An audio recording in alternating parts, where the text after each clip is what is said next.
Today, I'm in Macclesfield, in Cheshire, to meet a dad of 3 who's a bit of a local legend. He's a big man with a big heart who's hopefully in for a big surprise. Gosh, access is clearly a problem here, for a certain member of the household at least.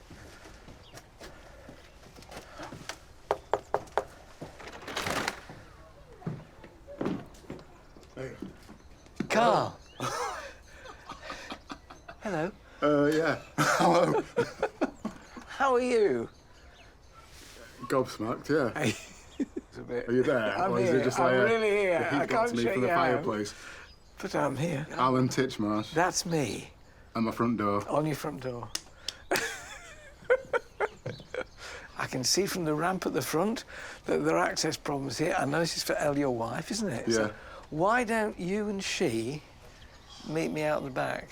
Right, yeah. Carl is an amazing person. He's just a hero. Carl Lamptey dedicates his life to helping others. Married to Elle, they have 3 children, Theo, Ebony and Kenzo. Carl? But 3 years ago, Elle suffered a spinal injury that causes her constant pain and she struggles with her mobility. Carl to Elle is basically like a rock. You know, he's supported her through everything that she's been through. Hi, Sue, it's Carl. Although he works full-time as a carer for adults with special needs, Carl still finds time to raise money for charity. He's set up galas, sponsored events and challenges and runs a fundraising team. He finds an extra 10 hours every day that no one else seems to have just to do the best he can. See you now. Bye, bye, bye. Thanks to these efforts, he's raised over £500,000 for his local hospice, who've nominated Carl for a new garden. He certainly is like one of the good guys. We couldn't do without work that Carl puts in. Have a step down. And that's where we come in. Hello. Oh, my goodness! How are you? Very well now, thank you. Oh, so this is what you've got to do to get... Astonished. Yeah, down the stairs. Right, OK. Piggyback. Goodness me. Oh, goodness. Ella, I will not get you to go down there, because I can see, come on the grass. So out here, this is potentially a valuable space for you to just be in. But from your point of view, Ella, I mean, it's totally inaccessible, isn't it? Yes. So you've got to be... You've got to carry... At the top, or I'll give her a piggyback down. Down. But that's perilous, going down those... Oh, yeah, it's dangerous, yeah. It's dangerous. A handful of times you've carried me down, it's just another risk to Carl. You amazing man you are. I think you and Elle will leave you here. You and I need to just have a walk down the end, because that look back up at it, can't I? Yep. Lead on, go Yep. down there. Steep, slippy. Yeah. Yeah, and obviously, Elle on my back. Crumbs. And then he comes So, to and all this is against it as well. It is rather. It's like a smooth surface. So storage under here. Yep. Like a little play area. Yeah. I also did it myself, but it's just like a quick job.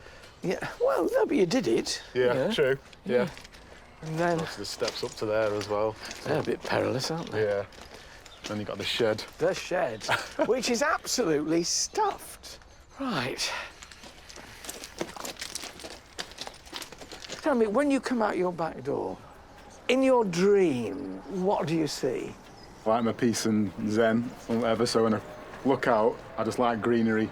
I take the kids to a local little forest, so that's just like perfect. Do you want your punch bag somewhere? Yeah, I like boxing. Me and Theo started keeping fit. That would be awesome, yeah. What about you, Elle? What would you want to come out into? Something where there's space for the kids to just be able to play without worrying. And Ebony and I, we love flowers and butterflies and bumblebees and things, so just, yeah. Fairy tale. A fairy tale. Fairy tale forest with flowers, really? Yeah. Theo? Hello. Hi. So what if I brought a few friends round? I said, all right, then we'll transform it. Would that be I'll all just right? say thank you, Alan and the gang. Thank you, I am a Very, very welcome. How can I resist a thank you like that? So I've called in the contractors and my woodland sprites, Katie Rushworth and Danny Clark. Oh, they're a bit heavy though, aren't clouds this morning, Danny. to turn this sloping garden into a forest wonderland. While the team make a start, I've travelled to nearby Disley for inspiration from a woodland garden masterpiece. This isn't your average suburban garden, contained and constrained by fences. It connects with the countryside and lets nature in. For lovers of the wild and woody, there's nothing better than a space packed with plants and rippling with light. You don't need a dense planting of trees to make a woodland garden. A dappled canopy, like that comes from this modest-sized hazel tree, is perfect. Lets through shafts of sunlight, but protects the understory from anything too scorching. A space like this is created in layers. Below the tree canopy, larger shrubs offer tantalising glimpses through to secluded spaces. And on the ground are densely planted shade lovers. The understory needs to look natural, even when the plants are cultivated, like this astrantia or Hattie's pincushion. Looks totally at home here, and as if it just grew of its own accord. That's the trick, you see.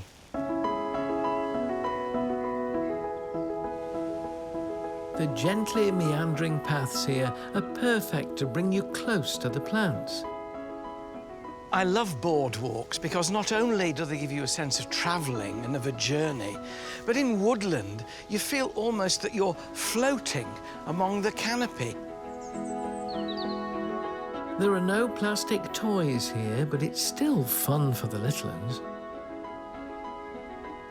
The simplest things are often the most fun in a garden. Really rather reluctant to get off this. Carl and Elle's garden is far smaller than this, but if we can get the same feeling of tranquility for Mum and Dad, and fun and adventure for the kids, we can give them the perfect outdoor space to enjoy together. So here's my plan for Carl and Elle's own woodland garden. And this garden with its woodland canopy and its underplanting will hopefully keep all of them happy. Immediately outside the door, we'll create a terrace, and so Elle can access the whole garden, we'll install a lift and link all the areas with a smooth boardwalk. That floating area of wood, which just lets you drift among the canopy. Now at the bottom, focal point if you like, is a rather grand shed. Elle has told me that Carl's keen on astronomy, so it'll be the perfect shelter for Carl to stargaze with the kids. And I'm filling the nooks created by the boardwalk with woodland zones. Here, a family dining area with a sort of rustic log overarching effect. And that is what I want Danny to take charge of. Katie, across the other side of the garden, I want her to look at a play area for the children. That's hers. And in this nook next to the observatory, I'm going to create a forest sanctuary, especially for Elle. It's just an area where she can feel that the woodland is working its magic on her. And for family evenings out under the stars, Danny will add a fire pit for wild cooking and bedtime stories. For dappled shades throughout our woodland wonderland, I'll put in a framework of featured trees. And between those trees, this understory of planting. And because the boardwalk is floating over it, you will get that sense that I have here of floating through woodland. So, with added naturalistic planting underneath a canopy of trees, a journey along a meandering boardwalk should provide a peaceful woodland retreat for the whole family. Back in Macclesfield, It's a lovely view they've got, isn't it? Oh, it's a gorgeous view. Yeah. the building blocks of Carl and Elle's new garden are going in. We've got this lift. It's going to be really cool. It's a shame it's not working out. I was really hoping for a go in that. Well, I know what is working, these steps down here. This garden's very steep, but the landscapers have been quite clever, and they put the decking down in such a way it actually takes you from side to side and taking a lot of the steepness away. Underneath the framework, there's a weed suppressant membrane. These composite boards are great. They're made from recycled plastic, which means they're going to be very, very durable. There we go.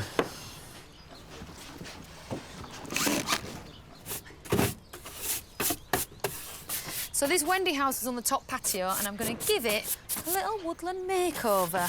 I'm hoping that it should be a mini version of the woodland hideout that Danny's creating at the end of the garden. Willow fencing, it comes in a roll. It's really cheap. You can get it at most garden centres or online. Tin of paint might set you back 10 quid, and it's amazing how much it can transform and make something look brand new.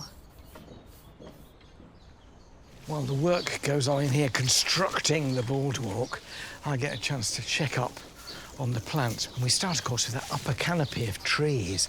And particularly in small gardens, the Japanese maples are such a good buy. And with it, to contrast, the white stem of the silver birch, Betula jacquemontii. And the thing about birch is the canopy is light and feathery. It casts dapple shade, not deep gloom.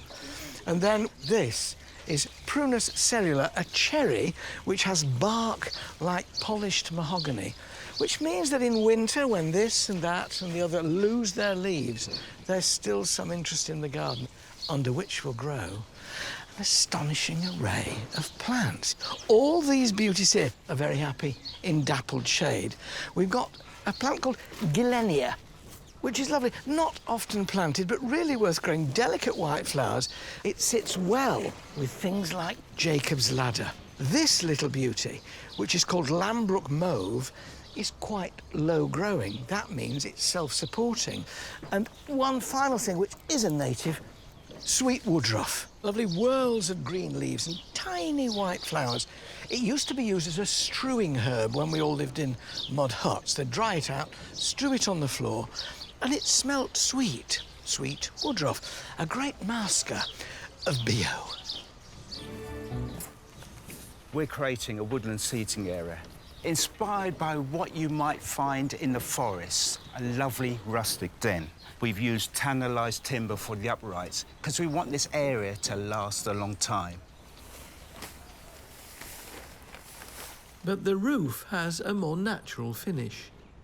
As long as someone fairly tall can get through it, I think I'm perfectly happy with this. Are you? It's great. These poles look a bit new, don't they? I'll mix up a nice woodland colour tomorrow. Would you do that for me, just to blend it all in? Yeah. The major problem with this garden, as far as Elle was concerned, was that she couldn't go into it because the slope is perilous. So we've made a terrace up here at the top. We've used all the way around the garden this wonderful hazel hurdling, which means it looks like a forest already, even though there's no tree in it. And then to get Elle down there, a bit of modern magic. And then in the twinkling of an eye, she will suddenly find that without any effort from her, or more importantly, from Carl, she is down. Katie, you look stumped. I like what you did there. So this is, I think I've guessed. Obviously, a woodland children's play area, as you can tell. So what's going on there? I've got that lovely little wooden playhouse that I've kind of revamped and rejuvenated. And then I've put it on a deck because it's always nice, isn't it, when you put things high up Lift for kids. up a bit, yeah. And then I've got these stumps and they're kind of be a little adventure to get to it, and then lots of pretty planting. Lovely. Yeah. Danny appears to be doing sort of pole dancing. Alan, you wouldn't want to see me pole dancing. It wouldn't be a pretty sight. It's a very tall pole. It is tall. It looks like it's reaching for the stars at the moment, but we are going to lower them. So This is it's going to be a family dining area, yeah? This is going to be family dining area. Yeah. And although it looks brand new at the moment, we're going to tone it down with some lovely hazel. Then we go down this boardwalk, again accessible right the way down for Elle, past her forest bathing area, into what will be a kind of woodland retreat, come night an observatory by a fire pit. But one thing, as you probably notice, is lacking. Anything remotely green. Desperate to get some plants in. I'll get me fork. Oh, another brick. You could build a house with what you take out of it, couldn't you? The first job to tackle is the top bed by the terrace. Now, you've probably noticed there is an elephant in the garden in the form of this lift. We need to not mask it, but just soften its appearance a bit. So that's the challenge with this bed here, is that it takes you from that terrace visually down into the garden without anything getting in the way. Lovely. And as well as using plants, I have a special feature in mind. I want to make a stumpery on this corner. Old tree stumps with wonderful shapes, with ferns planted among them. It'll make a good feature. The kids will love it. Rather them than me trying to get it through the gate. Drop it down a bit. I can't. Hardly dare look.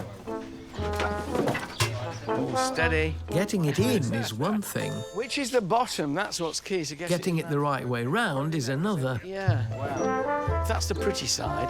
That needs to be pointing down the garden. Sorry, Pete. It's far. Yeah, if you can get it in like that, that's gorgeous. What's your bets? There we go.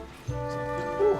Hang on, stand back. Let it go. So what we want is that to come like that.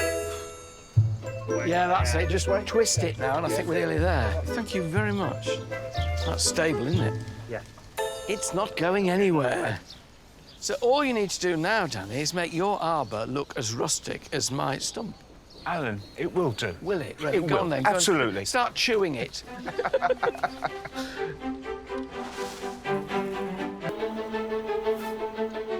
In Carl's garden, there's plenty of wood, rather less of the woodland, but finally I can bring in the trees, starting with a Himalayan cherry.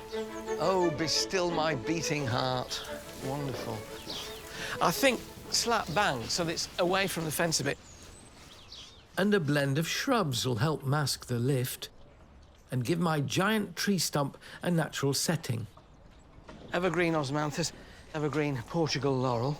Lovely, pretty flowers coming out on that. And then some deciduous viburnum and this Japanese maple floating its way through. I'm putting in here a shrub that I'm not terribly fond of. It's Physocarpus, it's deciduous, and this is a variety called Red Baron, which has leaves of sort of plum purple. I always feel it's just a bit muddy. The pretty little pom-pom flowers are rather sweet, tinged with pink. But here, with bark of a similar colour, I rather like the combination.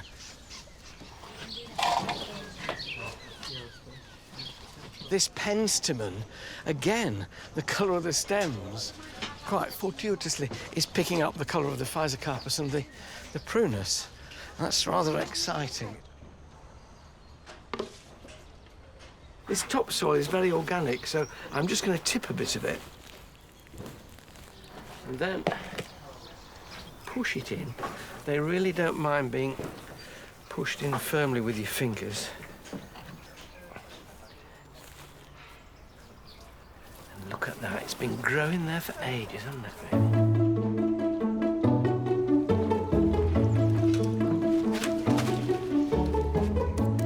And then you got a step, and another step. Oh, now, look over. at that.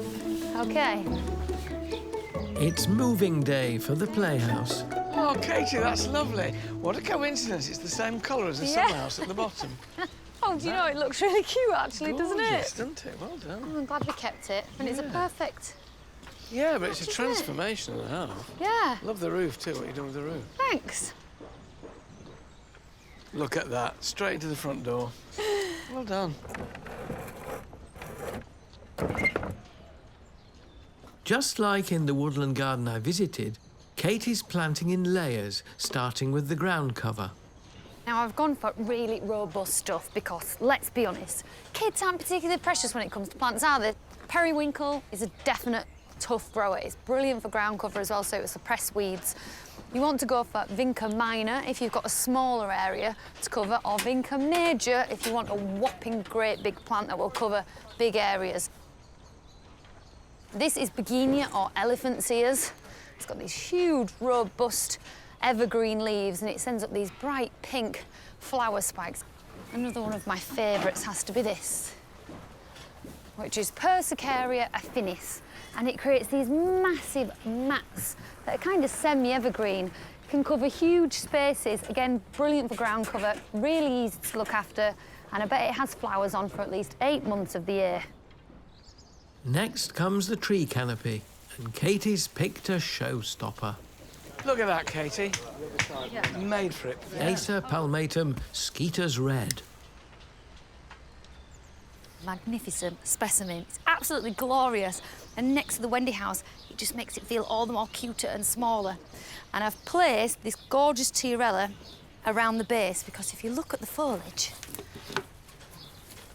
you can see the Acer leaf in the leaf of the tiarella. I do like to... We're in Macclesfield, building a woodland garden for charity fundraiser Carl Lamptey, his wife Elle and their young family. Danny is finishing off his rustic family dining area. Hazel is prone to splitting, so I'm just putting some pilot holes in. These coppiced hazel poles are easy to find from a specialist supplier. Depending on the length or width you order, they cost a few pounds a pole. It doesn't have to be too accurate because we want to keep that rustic feel. What have you got for us? Oh, look wow. at that! And because any self-respecting den needs camouflage, Danny's encircling his arbour with plants. A great ground cover plant is this heuchera. Now, the reason I like this so much is because it gives you colour all year round. Just look at those lovely purple leaves. This will have a spiky flower, which to me isn't of great interest, and I quite often cut them back because for me, the leaf is the star of the show.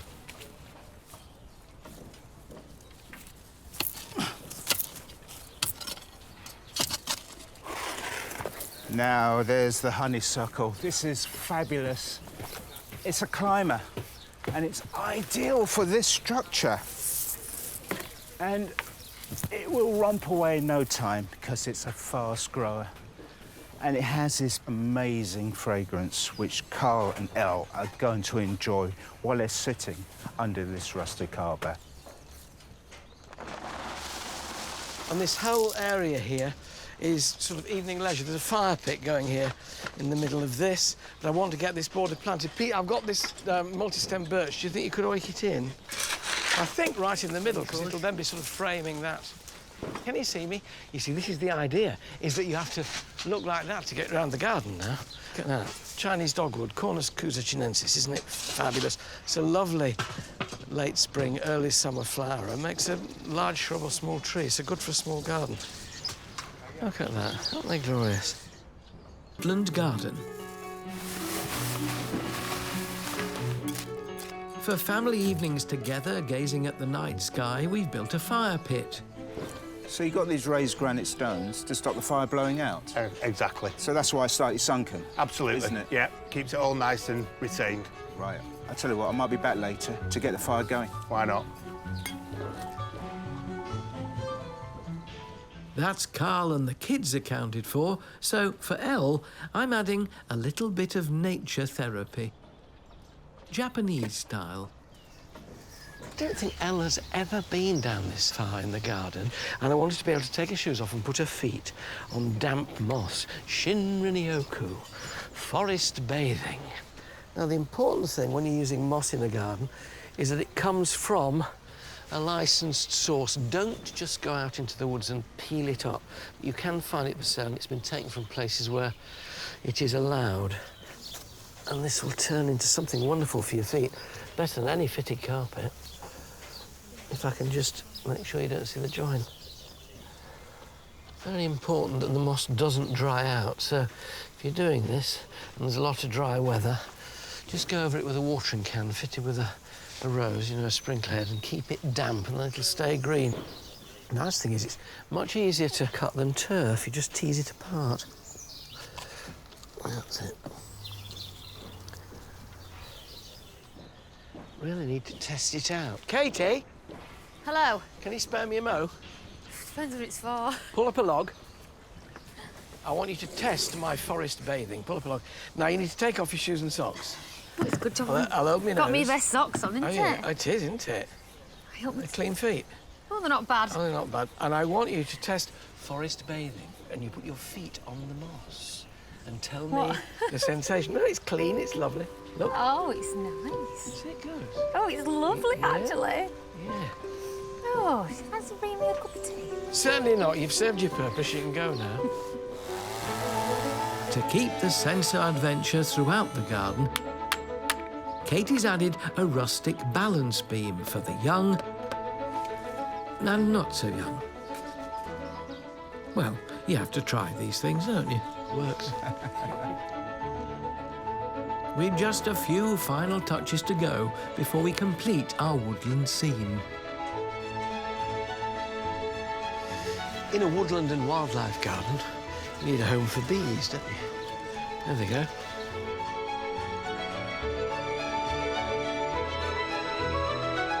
Well, we set out to create a woodland garden from the bomb site, frankly. I think we've done it. You look very relaxed, Danny. You know, gardens do that to you, don't they? Especially a woodland garden. Are you pleased, Katie? I'm thrilled. I think it's actually one of my favourites yet. It's just so lovely and soft. Shall I go and bring him back? Yes. Yes, See if I absolutely. like it. Come on in. Just a few days ago, this was a dangerously sloping garden, unsafe for the children and inaccessible for Elle. Now, it's a woodland wonderland, filled with relaxing spaces for Mum and Dad and packed with adventure for the kids. A spectacular terrace outside the door is the perfect spot to barbecue while admiring the glorious view of the countryside. The boardwalk, floating among soft planting, leads down through a tree-filled space, secret dens and adventure play zones for the kids. And there's a relaxing forest bathing zone for Elle to soak up the sights, sounds and the feel of nature underfoot. Danny's rustic dining area is the perfect shelter for family teas, and an explorer's den at the end of the garden will entertain adventurers big and small. With a fire pit for nights under the stars and bedtime stories with Mum and Dad.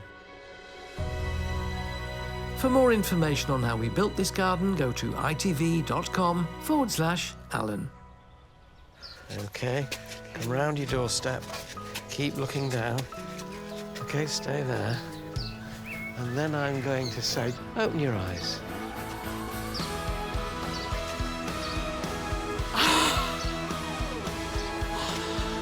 Oh, my goodness.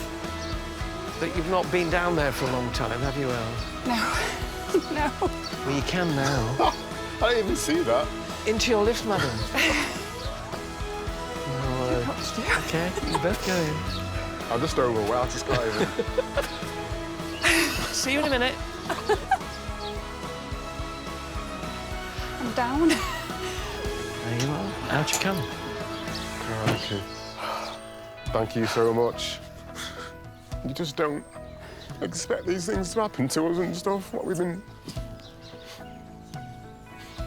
You just... You did it.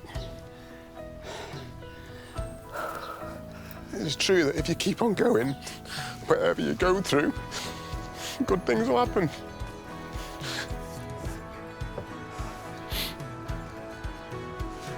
Solar system of stars. Yeah.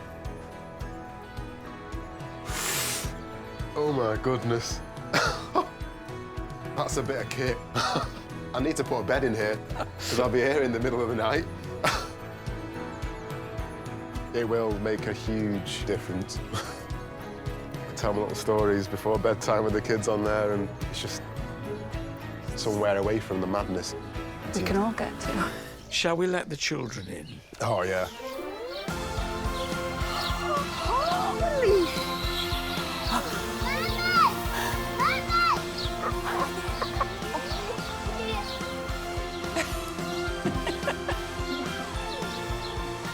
Jump. Oh, well done, Ebony. Yeah. Yeah, you know I can come from my garden. I don't know. Where do I look in?